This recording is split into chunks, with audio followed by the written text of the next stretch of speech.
నమస్కారం. Welcome to బీఆర్‌క్యూమే. నేను మీ సూర్య వర్మ. ఈరోజు మనతో పాటు స్టూడియోలో ఉన్నారు తోడు నోయిడా రాజేశ్వరి గారు. నమస్కారం రాజేశ్వరి గారు. నమస్తే అమ్మా. నమస్తే. ఎలా ఉన్నారమ్మా? బాగున్నాను.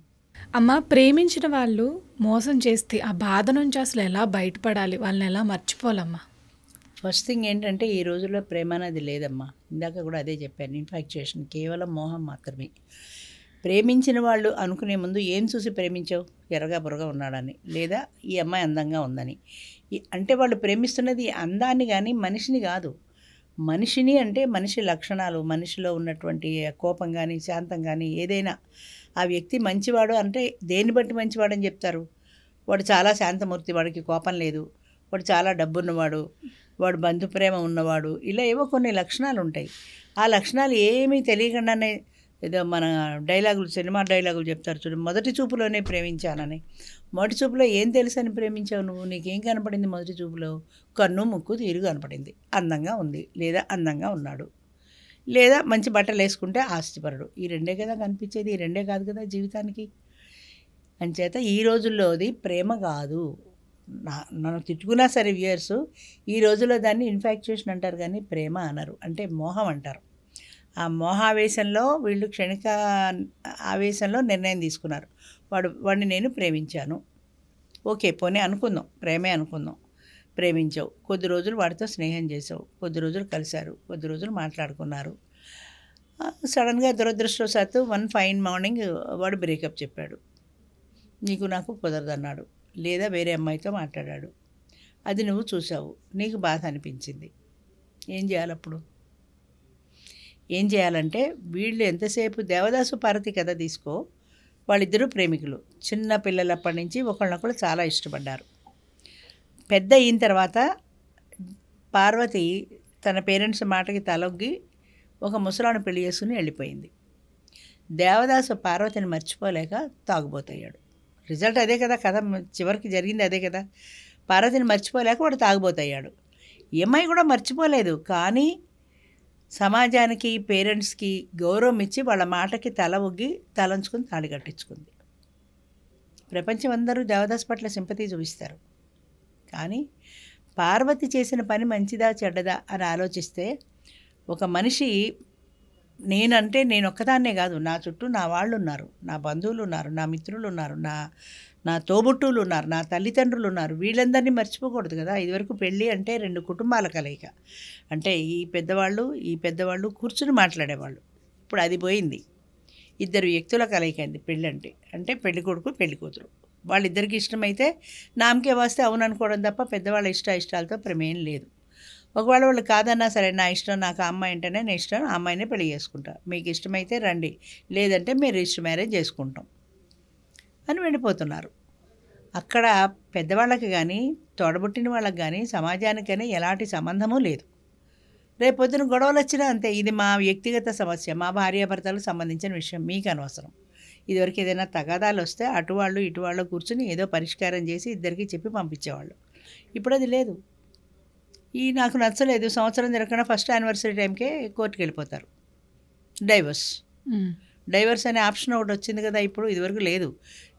పడినా పడకపోయినా నోరు ముసుగుని భరించడం ఒకటే తెలుసు ఆడదానికి, వేరే ఆప్షన్ లేదు.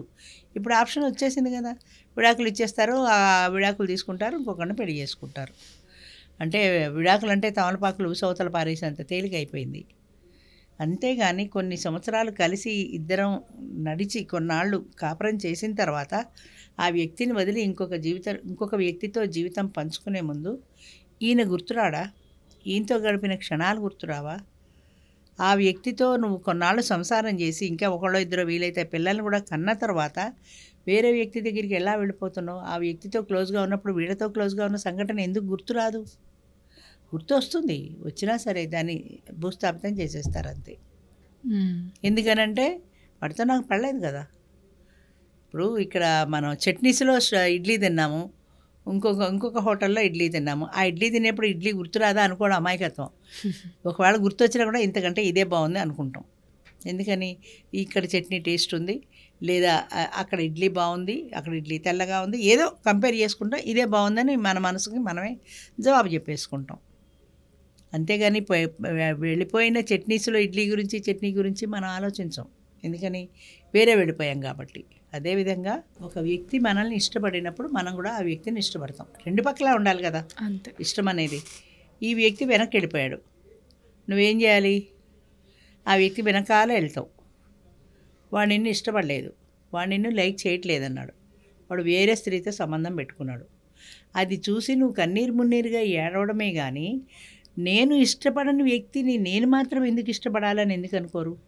నువ్వంటే ఇష్టం లేదా నీ ముఖం మీద చెప్పినా సరే నువ్వే కావాలని వెనకబడ్డా ఒప్పుకోరు కదమ్మా. నేను తప్పు చేశానని ఒప్పుకోరు. వాళ్ళు తప్పు చేస్తారు, ఈ అమ్మాయి చూసేసింది అయినా కూడా ఒప్పుకోరు. నేను తప్పు చేయలేదు అంటాడు.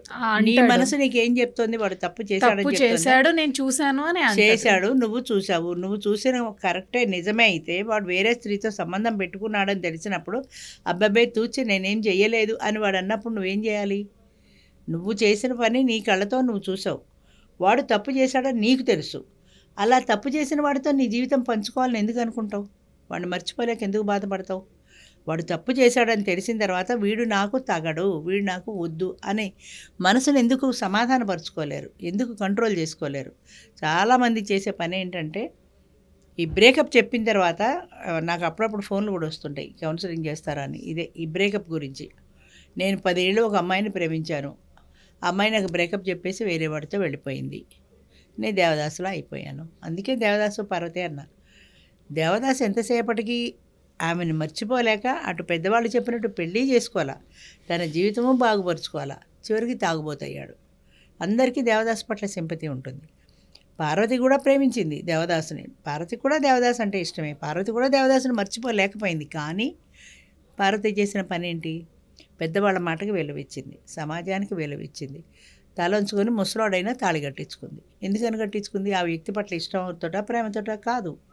అమ్మాయికి దేవదాస్ అంటేనే ప్రేమ, కానీ పెద్దవాళ్ళు కుదిర్చిన పెళ్ళి చేసుకోవాలి కాబట్టి ఆ పెళ్ళి చేసుకుంది. ఇద్దరిలోనూ అంటే ఒకే సమస్య ఇద్దరిది, దేవదాస్ది పార్వతిది సమస్య ఒకటే, కానీ ఇద్దరు ఎవరికి తోచిన పరిష్కారం వాళ్ళు చేసుకున్నారు. అమ్మాయి పెళ్లి చేసుకుని జీవితంలో స్థిరపడిపోయింది. ఇప్పుడు తాగుబోతాయి, చివరికి చచ్చిపోయాడు. ఎవరిది గొప్ప? అందరికీ దేవదాస్ మీద సింపతి ఉంటుంది, కరెక్టే. కానీ సమాజం కోసమో తల్లిదండ్రుల కోసమో తన ప్రేమని చంపుకొని తాళి కట్టించుకున్న పార్వతికి మరి ఎందుకు మార్కులు లేరు? ఎందుకు వేరు అంటే ప్రేమ అజరామరం, చాలా గొప్పది. ప్రేమ గొప్పదే, కానీ ఆ ప్రేమ కోసం జీవితం అంతా నాశనం చేసేసుకుని నీ పేరెంట్స్ని నాశనం చేసి నీ వాళ్ళనందరినీ నాశనం చేసి నువ్వు సాధించేదేముంది? అంతకంటే నీ మనసును నువ్వు సమాధానపరుచుకోగలిగితే, నీ మనసును నువ్వు కంట్రోల్ చెప్పుకోగలిగితే దేవదాసుని పెళ్లి చేసుకునే పరిస్థితి లేదు. ఎందుకంటే ఇప్పుడైతే ఇద్దరు వెళ్ళిపోయి పెళ్లి చేసేసుకుంటారు. ఇప్పుడు దేవదాసుని పెళ్లి చేసుకునే పరిస్థితి ఆ రోజుల్లో లేదు ఆవిడకి. తల్లిదండ్రులు కాదని వచ్చే పరిస్థితి లేదు. అలాంటప్పుడు పరిస్థితులకు తల ఒగ్గి తలంచుకొని తాళి కట్టుకుంచుకోవాల్సి వచ్చింది. అలాగే ఒకసారి బ్రేకప్ అయిన తర్వాత, బ్రేకప్ అవడానికి ఒక కారణం అంటూ ఉంటుంది కదా, వాడికి నువ్వంటే ఇష్టం లేదని బ్రేకప్ చెప్పాడు, వేరే అమ్మాయితో తిరుగుతున్నాడు, నీ కళ్ళతో నువ్వు చూసావు. చూసిన తర్వాత ఇంకా వాడి గురించి ఎందుకు ఆలోచిస్తావు? నేనంటే ఇష్టం లేదు వాడికి, ఇంకో వ్యక్తితో తిరుగుతున్నాడు, వాడి గురించి నేనెందుకు ఆలోచించాలి అని ఎందుకు అనుకోవు? నన్ను ఇష్టపడని వ్యక్తిని నేను ఇష్టపడను. జీవితంలో ఎప్పుడైనా ఒక్కటేనమ్మా, నన్ను ఇష్టపడని వ్యక్తిని నేను ఇష్టపడను, నాకు అవసరం లేదు అని నీ మనసును నువ్వు సమాధానపరుచుకోగలిగితే ఇంత బాధ ఉండదు, ఈ రంపకోత ఉండదు, ఈ నరకం ఉండదు. అంచేత వాడు కూడా నిన్ను ఇష్టపడితే సమస్య లేదు, ఇద్దరు ఇష్టపడ్డారు కాబట్టి. నీకు బ్రేకప్ చెప్పేసి వాడు వేరే అమ్మాయితో తిరుగుతున్న వాడి పట్ల నీకెందుకు మమకారం? నువ్వంటే ఇష్టం లేని వ్యక్తితో నువ్వు వెనకపడి ఏం చేస్తావు? వాడు పెళ్లి చేసుకుంటాడా? చేసుకోవడం తెలిసి నువ్వు ఎందుకు బాధపడతావు? నీకు నచ్చిన వాడు నువ్వు చేసుకోవచ్చు కదా. నిన్ను ఇష్టపడినంత కాలమో పర్వాలేదు, నిన్ను ఎప్పుడైతే ఆ వ్యక్తి ఇష్టపడటం మానేశాడో, వేరే అమ్మాయి పట్ల ఆసక్తి చూపిస్తున్నాడో వదిలే. లేదు నువ్వు చెప్పినట్టు వాడు అదంతా అబద్ధమనే అన్నాడు, అది అబద్ధమా నిజమా అనేది నీ మనసు నీకు చెప్పాలి. అది అబద్ధమే అనుకుంటే నీ మనసులో ఉన్న డౌట్ని క్లియర్ చేసేసుకో. లేదు వాడు చెప్తున్నాడు కదా అబద్ధమని, నేనే పొరపాటు పడి ఉంటాను అనుకో. అలా అనుకోలేకపోయావు అనుకో, వాడిని వదిలేసాయి.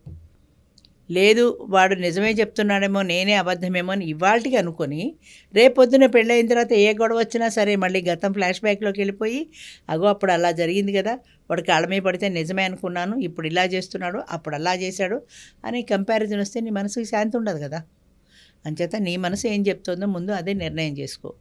నీ మనసు వాడు చెప్పింది కరెక్టే అనుకుంటే నీ మనసును నువ్వు సమాధానపరచుకో. లేదు నేనే తప్పు చూశాను, వాడు అబద్ధం చెప్పడు అని. వాడు అబద్ధం చెప్తున్నాడు అనే లేశ మాత్రం నీకు డౌట్ వచ్చినా ఇలాంటి అబద్ధాలతో కోరుతూ నా జీవితం నాకు వద్దు అనుకో. వాడు పట్ల ఒకసారి వద్దు అనుకుంటే నీ మనసు స్థిమితపడుతుంది. లేదు వాడు కావాలనుకుంటేనే ఈ బాధ వస్తుంది. నన్ను ఇష్టపడిన వాడు నాకు వద్దు అనుకుంటే మనసు ప్రశాంతంగా ఉంటుంది. అందుకని నిన్ను ఇష్టపడని వ్యక్తితో నీ జీవితం ఎప్పటికీ సుఖంగా వెళ్ళదు. ఇప్పుడే కాదు, ఎప్పటికీ సుఖంగా వెళ్ళదు. అది ఒక రంపపోతే ఆ బాధపడే బదులు మొదల్లోనే బయటకు వచ్చేస్తే కనీసం నీకు నచ్చిన వ్యక్తితో నువ్వు జీవించగలుగుతావు. అంచేత ఎప్పటికైనా సరే అమ్మా, నన్ను ఇష్టపడని వ్యక్తిని నేను ఇష్టపడను అనే ప్రిన్సిపల్ మీద నిలబడి ఉండాలి. అలా నిలబడి ఉంటే ఈ సమస్యలు రావు. ధన్యవాదాలమ్మా. Thank you.